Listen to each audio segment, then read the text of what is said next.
मित्रों नमस्कार। मैं प्रोफेसर ब्रजकिशोर शर्मा, आधुनिक और समसामयिक इतिहास का अध्येता। आज मैं अपनी बात रखूँगा मेर विद्रोह के बारे में या मेर प्रतिरोध के बारे में। आपने अक्सर ये नाम सुना होगा राजस्थान में, अजमेर एंड मेरवाड़ा। मेरवाड़ा नाम तो सुना ही पड़ता है, लेकिन मेर लोग कौन थे इसकी जानकारी बहुत कम लोगों को है। मेर एक स्वतंत्र जाति थी और है, लेकिन अब वो एक अलग चीज़ है, मैं उस पर अलग से बात करूँगा। तो जो मेर हैं वो मेर एक बहादुर कौम और एक स्वतंत्र कौम रही। उसका जो इतिहास है वो अंधकार में डूबा हुआ है, उसे प्रकाशित नहीं किया गया। मैंने अपने अध्ययन काल में सबसे पहले एक पुस्तक लिखी जो आदिवासियों के बारे में थी। तो मेर क्या आदिवासी समुदाय है अथवा नहीं, इस पर कई बार विवाद होता है। तो हम ये समझ लें कि आदिवासी से मतलब जो आज सरकार ने जो सूचित कर रखे हैं कि अनुसूचित जनजाति, शेड्यूल्ड ट्राइब और आदिवासी एक दूसरे के पर्याय नहीं हैं। तो यहाँ आदिवासियों से तात्पर्य मेरा वो है जो किसी विशेष भूभाग में सबसे अर्लीस्ट सेटलर्स हैं, जो सबसे पहले बसे, उन लोगों को मैं आदिवासी कहता हूँ। और जो मेर हैं ये आदिवासी मेरी दृष्टि में हैं, क्योंकि इनका जो होना है क्षेत्रों में राजपूतों से पहले दिखाई देता है। वो बात अलग है, आज मेर भी अपने आप को राजपूत ही क्लेम करते हैं और राजपूत उनको राजपूत नहीं मानते हैं, ये उनका एक और अलग विषय है। तो मैं फ़िलहाल इस पर कोई बात ना करके सीधी बात ये करना चाहूँगा कि जो मेर हैं वे एक पुरानी जाति है और राजस्थान में वे प्राचीन काल से निवास करते रहे हैं और उनके भूभाग को अंग्रेज़ी काल में मेरवाड़ा के नाम से जाना जाता था। और जब उनके क्षेत्र को अजमेर के साथ जोड़ दिया गया तो उस पूरे भूभाग का नाम अजमेर मेरवाड़ा हुआ। राजस्थान 20 रियासतों में विभाजित भूभाग था, जहां अंग्रेज़ी शासन के दौरान अंग्रेज़ों का सीधा शासन ना होकर के जो देसी रियासतें थी, देसी शासक थे, उनका शासन था। किंतु अजमेर और मेरवाड़ा एक ऐसा भूभाग था जहां सीधा अंग्रेज़ी शासन कायम था। तो मैंने जब अपना एक रिसर्च की थी ट्राइबल्स पर, मेरी किताब है जो मैं अक्सर कोट करता हूँ, ये किताब है मेरी ट्राइबल रिवोल्ट्स। ये ट्राइबल रिवोल्ट्स जयपुर के आविष्कार प्रकाशक के यहाँ से प्रकाशित हुई है। और इस पुस्तक को लिखते समय ये मैंने विश्वविद्यालय अनुदान आयोग की एक शोध परियोजना के अंतर्गत इस किताब का लेखन किया था। और इस किताब के लेखन के कुछ समय पश्चात मैंने एक किताब और हिंदी, क्योंकि ज़्यादातर छात्र राजस्थान में, उत्तरी भारत में हिंदी माध्यम के हैं, तो मैंने हिंदी माध्यम से भी एक किताब लिखी। इस किताब का शीर्षक है राजस्थान में किसान और आदिवासी आंदोलन। इन दोनों पुस्तकों में मैंने मेरों के विद्रोह के बारे में जानकारी दी है। और तीसरी पुस्तक मैंने एक और लिखी है, वो भी अंग्रेज़ी में है। ये किताब है मेरी mass movements and freedom struggle in Rajasthan. इसमें भी मैंने मेर जनजाति के विद्रोह को कवर किया है। अब मैं वापस मेर जाति के बारे में जो ऐतिहासिक वृत्तांत मिलते हैं, सबसे पहली बार मुझे जो मिला वो दशरथ शर्मा एक लब्ध प्रतिष्ठित इतिहासकार हुए राजस्थान के, और उनकी पुस्तक है राजस्थान थ्रू द एजेस, और एक दूसरी पुस्तक है उनकी अर्ली चौहान डायनेस्टी। तो जो राजस्थान थ्रू द एजेस है उसमें दशरथ शर्मा ये पक्ष रखते हैं कि जो मेवाड़ है, जिसे हम बाद में उदयपुर के नाम से जानने लगे, वे ये मानते हैं मेवाड़ नाम जो पड़ा है वो मेरों के नाम से ही पड़ा है। तो मेर जो है एक ऐसी आदिवासी जाति है जो न केवल राजस्थान में है, बल्कि वे गुजरात में भी हैं, वे मध्य प्रदेश में भी हैं, वे दूसरे और क्षेत्रों में भी हैं, किंतु राजस्थान में और राजस्थान के भी सभी क्षेत्रों में हैं। किंतु उनका जो कंसंट्रेशन है, उनका जो सबसे अधिक जो है, वे कुंभलगढ़, जो अभी नाम सुनते हैं इसको कुंभल मेर भी कहते हैं, कुंभल मेर से लेकर के और अजमेर तक। तो मेर शब्द में कई बार लगता है कि मेर, अजमेर और कुंभल मेर, इन दोनों के मध्य जो जनजाति बाहुल्यता से निवास करती है उसे मेर अथवा मैर अथवा मेहर या मेढ़ इन अनेक नामों से जाना जाता रहा है। और उन्होंने ये बताया कि मेवाड़ का पहले नाम मेदपाट था, और मेदपाट से मतलब ये था, जब चित्तौड़ में राजधानी थी मेवाड़ की, तो मेदपाट से ही बना।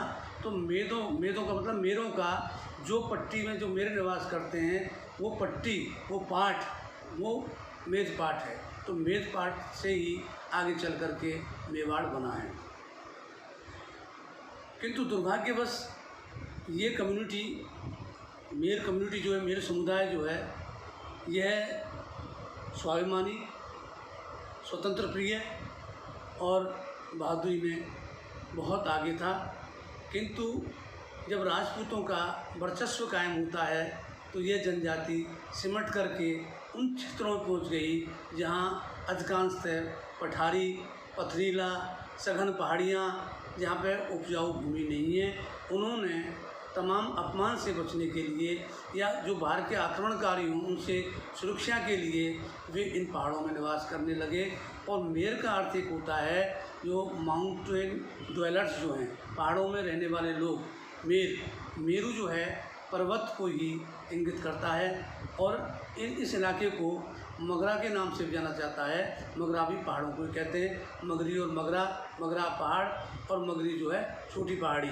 तो ये जो हैं, जो इनका भूभाग है, जिसे हम मेरवाड़ा के नाम से जानते हैं, ये क्षेत्र जो है बहुत ही ज़्यादा विषम भौगोलिक परिस्थितियों वाला है। और यहाँ इन लोगों को अपने आत्मसम्मान की सुरक्षा के लिए और आसपास के आक्रमणकारियों से बचने के लिए एक अच्छा सुरक्षा गाह के रूप में विकसित हुआ। और वह बस्तियाँ भी जो बनी वो भी पहाड़ियों पर, जिनको हम टेकरी कहते हैं, टेकरी पर ही ये लोग अपने आवास बनाते थे।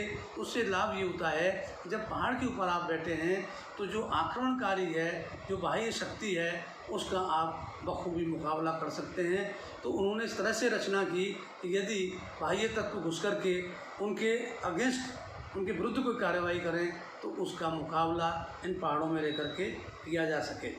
तो यहाँ जो मैं ख़ास बात करना चाहता हूँ कि जो मेर है, ये मेर गए कहाँ? मेर कहीं नहीं गए, मेर अपने निवास स्थानों में ही रहते हैं। मेरों के बारे में क्या है कि जो मेरों के मुखिया थे, मैं अभी थोड़ा आगे की बात कर रहा हूँ, तो मेरों के मुखिया ने ये महसूस किया जब चेतना बढ़ रही थी, आधुनिक काल था, हम पश्चिम के संपर्क में आ रहे थे, पश्चिम के साथ हमारे संबंध ब्रिटिश साम्राज्यवाद के थ्रू जुड़ गए थे। तो उस चेतना के बस मैंने राजस्थान में एक प्रवृत्ति देखी कि यहाँ हर व्यक्ति अपनी जातीय उच्चता साबित करने के प्रयास कर रहा है। वो बात अलग है, मंडल कमीशन के बाद हिंदुस्तान की हर जाति ये सिद्ध करने में लग गई कि वो सबसे नीचे हैं, वो नीचे पायदान पर आते हैं, वो सामाजिक पिछड़ेपन में बहुत पीछे हैं। और वहीं मैं देखता हूँ कि आज़ादी के पहले हर व्यक्ति ये सिद्ध कर रहा था कि मैं क्षत्रिय हूँ, मेरा ओरिजिन क्षत्रिय से है, मेरा ओरिजिन ब्राह्मण से है। ऐसे खूब वृत्तांत मिलेंगे, मैंने इस पर खूब विस्तार से लिखा हुआ है। मेरी किताब है caste politics in Rajasthan, caste politics in India since independence, ये स्टडी ऑफ राजस्थान। ये मेरी ई बुक है जो ऑनलाइन अवेलेबल है। इस बुक में मैंने इन सारी जातीय भेदभाव और इन सब चीज़ों को हिस्टोरिकल पर्सपेक्टिव में बड़े विस्तार से लिखा है। तो 1921 की सेंसस में पहली बार चिंता का विषय ये हुआ कि जो मेड़ जनजाति है उसकी जनसंख्या में 70% का, अबाउट 70% का एकदम से डिक्लाइन होता है। और एक दूसरी जाति है रावत, उसकी जनसंख्या में एकदम से 70% के लगभग वृद्धि होती है। तो जो सेंसस रिकॉर्डर है उसने ये साफ तौर पर रिकॉर्ड किया कि ये कोई ड्रास्टिक सिचुएशन नहीं है, बल्कि उन्होंने ये माना कि मेड़ शब्द जो है ये हमारे लिए अपमानजनक है, तो हम इसके स्थान पर रावत जो हमारी जाति का हम प्रयोग करें और जनगणना में हम अपनी जाति रावत लिखवाएं।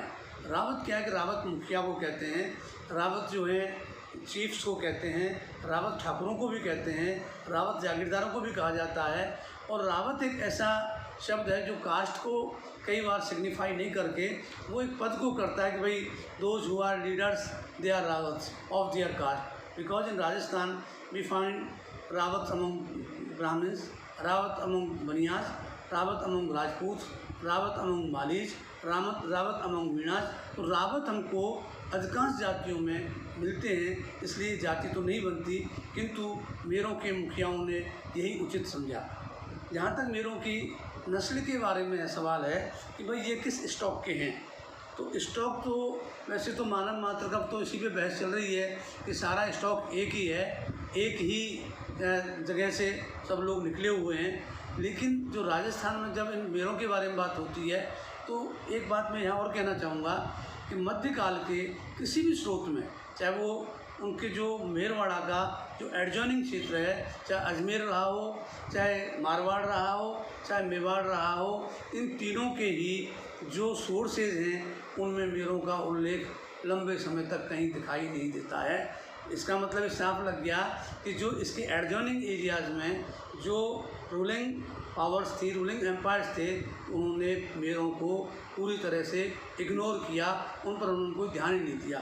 थोड़ा बहुत उल्लेख कहीं जैसे नैणसी की ख्यात में मिल जाता है, क्योंकि जो इलाका ये पाली, जैतारण, रायपुर, ये इलाका जो है एडजॉइनिंग है इसके मेरवाड़ा के, तो यहाँ के कुछ परगनों के प्रबंधन के बारे में अवश्य नैणसी ने उल्लेख किया है। बाकी रावतों के बारे में ना मेरों के बारे में कोई ज़्यादा उल्लेख नहीं मिलता। और सबसे पहले जो विस्तार पूर्वक मेरों के बारे में लिखा वो लिखा कर्नल टॉड ने। कर्नल टॉड के बाद ही जो है कर्नल डिक्सन ने एक किताब लिखी। इस किताब का टाइटल था स्केच ऑफ मेरवाड़ा।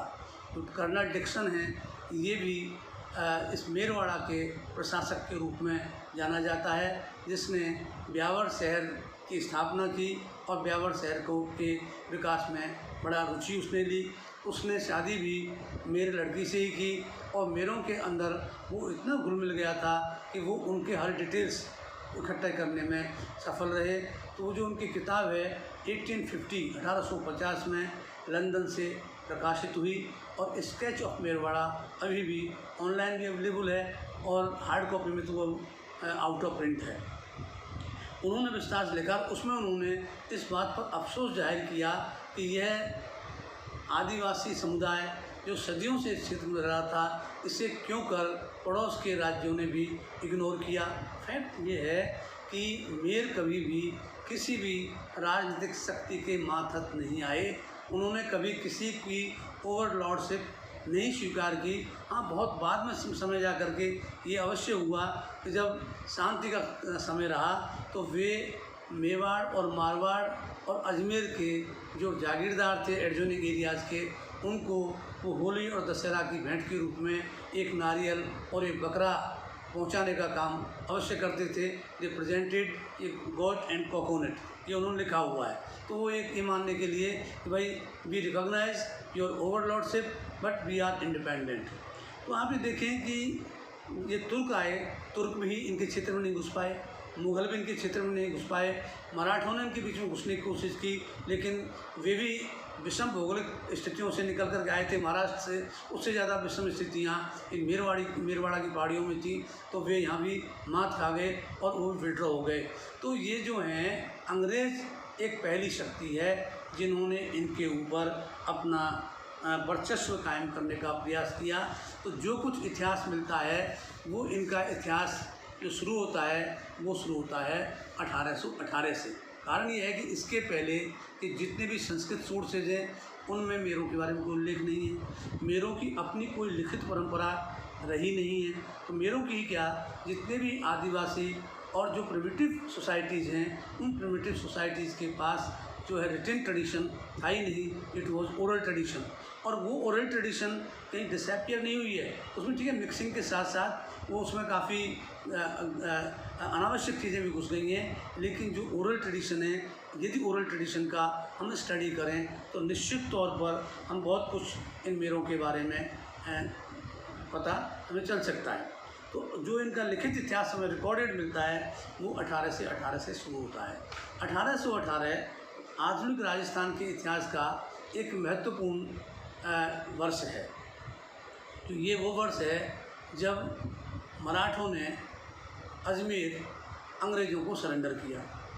तृतीय आंग्ल मराठा युद्ध में जब मराठों की पराजय हो गई तो मराठों की जो संधि थी अंग्रेज़ों के साथ, उसमें मराठों ने भी अंग्रेज़ों की अधीनता स्वीकार कर ली, या उनकी सुप्रीमेसी कहें, उसे सॉवरेनिटी कहें उनकी, वो उन्होंने स्वीकार कर ली।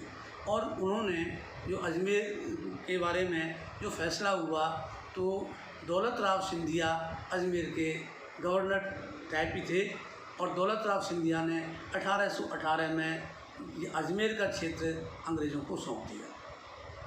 और उसी वर्ष राजस्थान के सभी शासकों ने, यह इंटरेस्टिंग बात यह है कि राजस्थान में अंग्रेज़ी शासन की स्थापना करने के लिए अंग्रेज़ों को किसी स्थानीय शक्ति के प्रतिरोध का मुकाबला नहीं करना पड़ा।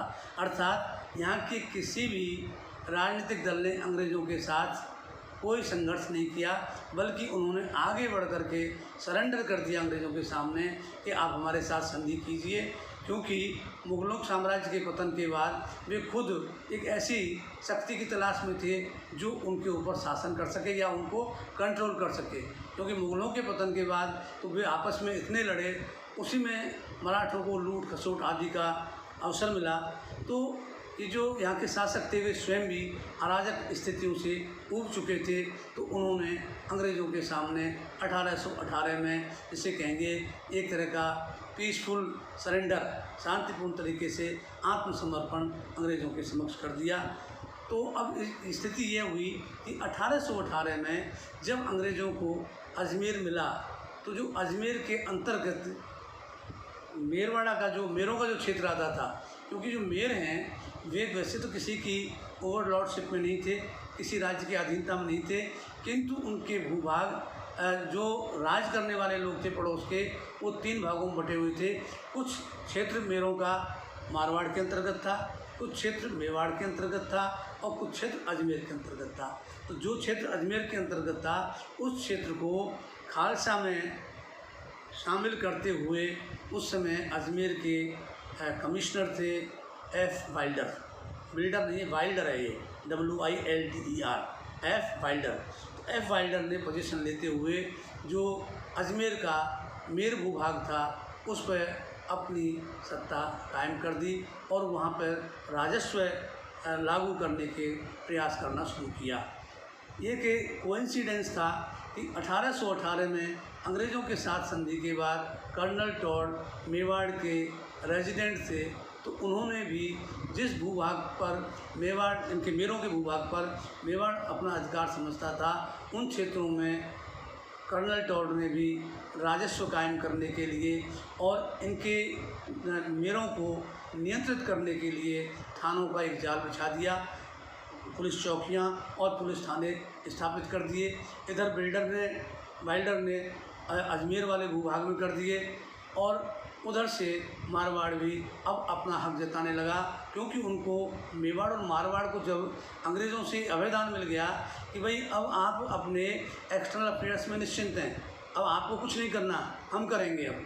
तो उन्होंने देखा अब अपने भूभागों को जो परंपरागत तौर पर हमारे पास हैं लेकिन हमारे पास नहीं भी हैं, तो उसको कंसोलिडेट किया जाए, उन सब भूभागों को कंसोलिडेट करके अपने नियंत्रण में लिया जाए। तो इन देसी रियासतों जिनमें मारवाड़ और मेवाड़ और अजमेर के अंग्रेज़ प्रशासक, इन तीनों ने मिलकर के मेरों को नियंत्रित करने का प्रयास किया। नियंत्रित करने का जो प्रयास किया विद्रोह इनको, वो क्यों किया? इसका सबसे बड़ा कारण ये था कि मेर क्षेत्र जो है ये विद्रोहियों के लिए एक अच्छी शरणगाह बना हुआ था। इस बात को मारवाड़, मेवाड़ और अजमेर ठीक से महसूस करते थे। जो भी विधि भंजक थे या जो आउटलॉज थे या जो म्यूटनियर्स थे या और जो दूसरे लोग जो कि कहा गया है कि broken people, those who have lost their credit in the society for various reasons and they could not stay in the civilized area of their home concern, so they too migrated in such areas for the want of not food but want of life. तो यहाँ पे क्या है कि जो concentration है मेरों में, जो मैं पहले उस बात को बीच में छोड़ दिया कि वहाँ ये कहें कि भाई प्योर एक रेस है, इसमें राजपूत भी हैं और इसमें प्योर मेर भी हैं, इसमें चीता भी हैं, इसमें बराड़ भी हैं। आप ये देखें मोटे तौर पर जो मेर हैं उनको हम दो भागों में बांटते हैं। एक को मेर कहते हैं जो हिंदू हैं और दूसरे मेरात जो मुसलमान हैं। और मेर और मेरातों के बीच में सामाजिक संबंध या हम कहें वैवाहिक संबंध अभी पिछले कुछ वर्षों तक, आज़ादी के बाद तक भी कुछ क्षेत्रों में प्रचलित थे, किंतु 19वीं सदी में इनका प्रचलन काफ़ी था। उनके बीच में कोई बहुत ज़्यादा भेदभाव नहीं था। तो जो मेर और मेरात हैं वो भी साथ रहते हैं, लेकिन उनमें भी आपस में जो एक सोशल क्या कहें उसे स्ट्रेटिफिकेशन जो है, तो सोशल स्ट्रेटिफिकेशन मेरों में भी है। मेर वैसे ठीक है एक होमोजीनियस कम्युनिटी है, लेकिन उनके बीच में भी गोत्रों को लेकर के वो ये चीता है, ये बराड़ है, ये अगर उनके जो गोत्र हैं, कुछ लोगों के गोत्र राजपूतों जैसे हैं, वहाँ भाटी भी हैं, तो वहाँ राठौड़ भी हैं, तो वहाँ सिसोदिया भी हैं, तो वह चौहान तो है ही हैं, क्योंकि ये लोग अधिकांश तो यही कहते हैं कि मेर पृथ्वीराज चौहान के वंशज हैं और वे चौहान हैं। लेकिन ये एस्टेब्लिश हिस्टोरिकली और एंथ्रोपोलॉजिकली अभी तक तो कोई एस्टेब्लिश हुआ नहीं है। खैर मैं इस विवाद पर नहीं जाऊंगा। तो मेरों का जो क्षेत्र है वो एक ऐसा क्षेत्र था कि जहाँ विषम भौगोलिक स्थितियों के कारण शासन कमज़ोर था, तो अंग्रेज़ों ने आते ही अपने शासन को मजबूत करने के प्रयास किए, क्योंकि वे भारत के दूसरे भूभागों में आदिवासियों के साथ कई ऐसे मुकाबले कर चुके थे। तो उन्होंने ये उचित समझा कि यदि राजस्थान में या जहाँ हम हैं वहाँ अपनी सत्ता को स्थायित्व प्रदान करना चाहते हैं, तो सबसे पहले इन आदिवासी समुदायों को नियंत्रण में करना पड़ेगा। और उसमें सबसे पहले जो शिकार होते हैं वो मेर होते हैं। तो मेरों पर नियंत्रण करने के प्रयास 1818 से आरंभ हो गए। और जो अजमेर का ये कमिश्नर था एफ वाइल्डर ने मेरवाड़ा के कुछ गांवों के मुखियाओं के साथ एक समझौता किया। अब समझौता क्यों किया? क्योंकि ना तो कोई विद्रोह था, ना कोई आवाज़ उठाई जा रही थी, लेकिन ये आशंकित थे कि ये कभी भी विद्रोह कर सकते हैं, इसलिए इनके साथ एक एग्रीमेंट कर लिया जाए। तो मेरों के मुखियाओं के साथ नॉन एग्रेशन एग्रीमेंट कर लिया कि हम एक दूसरे के ऊपर किसी तरह का एग्रेशन नहीं करेंगे, कोई आक्रमण नहीं करेंगे, जोर ज़बरदस्ती नहीं करेंगे। और ये गारंटी दी मेर मुखियाओं ने कि हम कोई किसी तरह की अशांति, लूटपाट, राहजनी ऐसा कुछ नहीं करेंगे। तो ये समझौता करने के पीछे वाइल्डर का उद्देश्य ये था कि एक बार ये एक एग्रीमेंट में घुस जाएं, मतलब इनको एक बार अपने क्लचेज में कस लिया जाए, तो फिर आसान होगा इनको। तो बड़े धीमी गति से ये शुरुआत हुई अजमेर की तरफ से, जब वाइल्डर ने इनके साथ समझौता किया। और आप ये देखें कि लगभग 6 महीने की अवधि में ही 1919 में वाइल्डर ने ये आरोप लगाया कि हमने जो समझौता किया था मेरों के साथ, उस समझौते को मेरों ने तोड़ दिया है। क्योंकि उन्होंने ना तो लूटपाट बंद की है, क्योंकि वे अक्सर जो व्यापारिक मर्केंडाइज जो जाया करते थे, जो व्यापारिक काफ़िले जाया करते थे, उन काफ़िलों से भी प्रोटेक्शन राशि वसूल करते थे। वो आसपास के जो ठाकुर हैं, शासन वाले हैं, उनसे भी वो प्रोटेक्शन मनी कलेक्ट किया करते थे। तो वो प्रोटेक्शन मनी लेते थे, तो प्रोटेक्शन मनी तो उनकी रोक दी गई। इसके अलावा अगर अकाल पड़ जाता है तो आसपास जो कस्बे हैं, उन कस्बों में अगर अन्नों के भंडार हैं तो वे अन्न भी लूट लिया करते थे या और प्रोविजंस भी लूट लिया करते थे। तो ये इस तरह की चीज़ें चली आ रही थी, सदियों से चली आ रही थी। तो यहाँ ये हुआ कि 1818 में ये समझौता तो हो गया वाइल्डर के साथ, लेकिन वाइल्डर ने बड़ी जल्दी इस समझौते को तोड़ने का आरोप लगा करके उनके ऊपर आक्रमण करने की योजना बनाई। और उन आक्रमण में जो खास तौर पर शामिल हुए, उसमें जो बची कुची मेवाड़ और मारवाड़ की सेनाएं, जो लोकल सेनाएं थी, उन सेनाओं और नसीराबाद से अंग्रेज़ी सेनाओं के संयुक्त ऑपरेशन आरंभ होते हैं। तो 1818 से लेकर के और 1920 तक लगातार जो है मेरों ने विद्रोह किया। वे अंग्रेज़ी सत्ता का प्रतिरोध करते रहे। जितने थाने उन्होंने कायम किए थे अंग्रेज़ों ने, कर्नल टॉड ने और दूसरे प्रिंसली स्टेट्स ने, उन थानों को मेरों ने आग लगा दी और वापस अपना वर्चस्व क्षेत्र पर कायम किया। नवंबर 1820 में और भी गंभीर स्थिति हो गई जब नवंबर 1820 में झाक नामक स्थान पर ये जो है एक बहुत बड़े पुलिस दस्ता जो पैरामिलिट्री फोर्स थी, उस पैरामिलिट्री फोर्स को एक साथ ही एक बहुत बड़ा हत्याकांड हुआ जिसमें मेरों ने इन सैनिकों को ख़त्म कर दिया। तो यही इसके बाद अंग्रेज़ों के प्रयास और तीव्र हो गए, क्योंकि अंग्रेज़ मेरों के हाथ परास्त नहीं होना चाहते थे। वो इस लड़ाई को किसी भी तरह से जीत जाना चाहते थे। उनके इस विद्रोह से मेवाड़ और मारवाड़ भी चिंतित हो गए। उनको लगा अगर ये आगे बढ़ाए मामला मेरों के विद्रोह का तो ये हमारे क्षेत्रों में प्रवेश करके भी अशांति उत्पन्न कर सकते हैं और हमारे लोगों को और हमारी सत्ता को भी ये वहाँ से समाप्त कर सकते हैं। तो उस स्थिति में तीनों शक्तियों ने मिलकर के जो है पूरी ताकत लगा दी, जिसमें जनवरी 1821 तक मतलब केवल 3 महीने के दौरान मेरों का कत्लेआम किया गया। उनको के क्षेत्रों में जगह जगह फ़ौज कायम कर दी गई। टाड़गढ़ में किला बना, रायपुर में किला बना, कोट किराना में किला बना। इनके अंदरूनी क्षेत्रों में कई फोर्ट्स बना दिए गए और कुल मिलाकर के जनवरी 1821 के अंत तक जा कर के इन विद्रोहों को दबा दिया गया। यूँ मेर पूरी तरह से शांत नहीं हुए, छुटपुट घटनाएं चलती रहीं और ये निश्चित तौर पर तय हो गया कि इनको लंबे समय तक इन स्थितियों में नियंत्रण में नहीं रखा जा सकता। तो उस के लिए अंग्रेज़ों ने 1822 में एक सेना बनाई जिसका नाम मेरवाड़ा बटालियन रखा और मेरवाड़ा बटालियन में जो मेर थे उन्हीं को ही भर्ती किया गया। जो मैं अक्सर अपने अनेक वीडियोज़ में एक पर्शियन शेर के बारे में कहता हूँ। एक पर्शियन शेर है कि यदि अगर कुल्हाड़े में लकड़ी का दस्ता ना होता तो लकड़ी के कटने का रास्ता ना होता। तो लकड़ी को काटने के लिए जब लोहे के कुल्हाड़ी में लकड़ी का हत्था लग जाता है, देन ये जो कुल्हाड़ी है इट बिकम्स वेरी इफेक्टिव और तेज़ी से पेड़ को काटती है। तो मेरों को दमन करने के लिए मेरों की सेना बनाने का आइडिया कोई बहुत नया नहीं था। इसके पहले इस तरह के आइडिया का उपयोग ये महाराष्ट्र में खानदेश भील कौश की स्थापना करके कर चुके थे।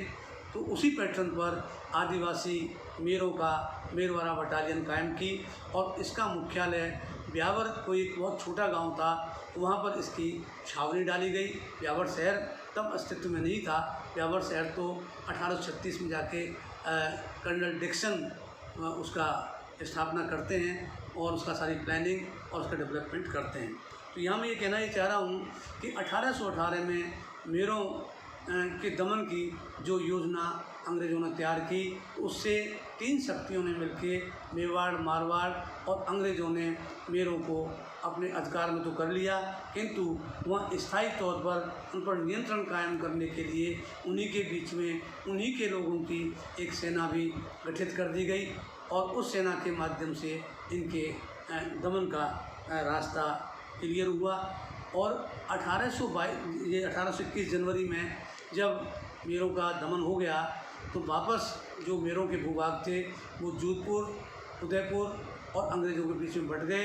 किंतु 1922 में जब फौज स्थापित की गई तो ये तय पाया कि इस संपूर्ण भूभाग को यदि एक साथ रखा जाए तभी यहाँ शांति कायम हो सकती है। तो 1823 में मेवाड़ ने और 1824 में मारवाड़ ने अपने भूभाग अंग्रेज़ों को सौंप दिए और साथ में प्रोटेक्शन मनी के रूप में इन दोनों राज्यों ने 15-15 हज़ार रुपये प्रतिवर्ष इस सेना के खर्चे के लिए देना भी स्वीकार किया।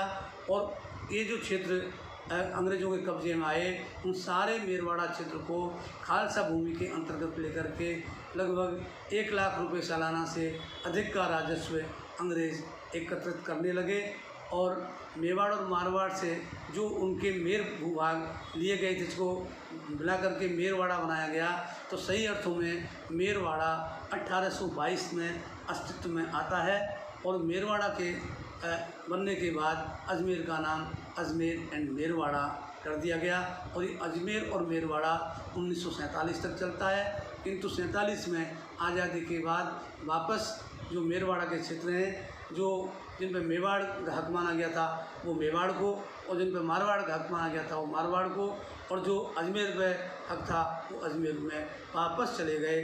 तो मेरवाड़ा का अस्तित्व कायदे से 1947 में आज़ादी के बाद मिट जाता है। और जो मेर जनजाति है उन्होंने, अब जो जनजाति क्या वो आदिवासी हैं, मेर आदिवासियों ने ये माना कि हम को अपमानजनक शब्द मेर से संबोधित किया जाता है, इसलिए हम लोग अपने आप को रावत राजपूत, तो उन्होंने रावत राजपूत अपना नॉमिनेचर लिया।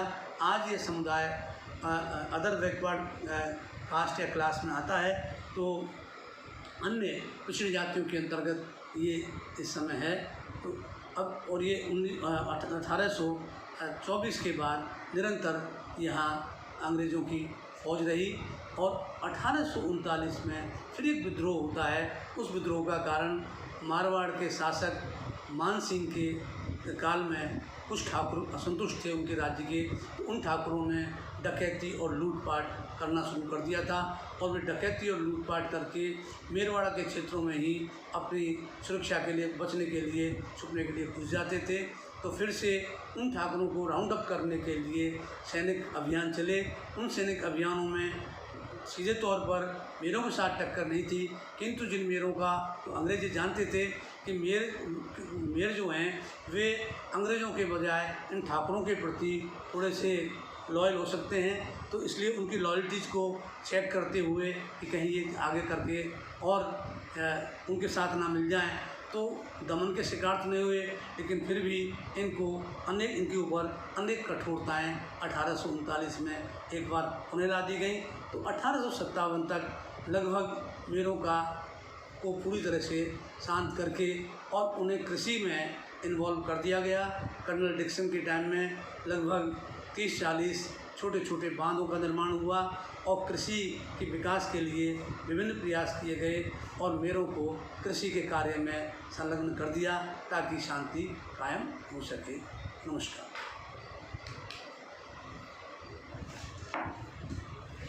पता नहीं कैसा हुआ है आज। नो हैं? हाँ, बंद हुआ क्या है? हो तो गया, बस ये है खाना पूर्ति कर दिया आज। हाँ, ये बताओ मेरे को, ये जो माइक है ना, अब काम किया है नहीं मुझे पता। ये जो यहाँ है ना, यहाँ दो चीज़, 3 चीज़ दिखा रहा है, कैमरा और स्मार्टफोन और ऑफ। स्मार्टफोन ऑफ वाला एक ही है, तो वो एक लगा लो। देखो इस पर कौन सा क्या है।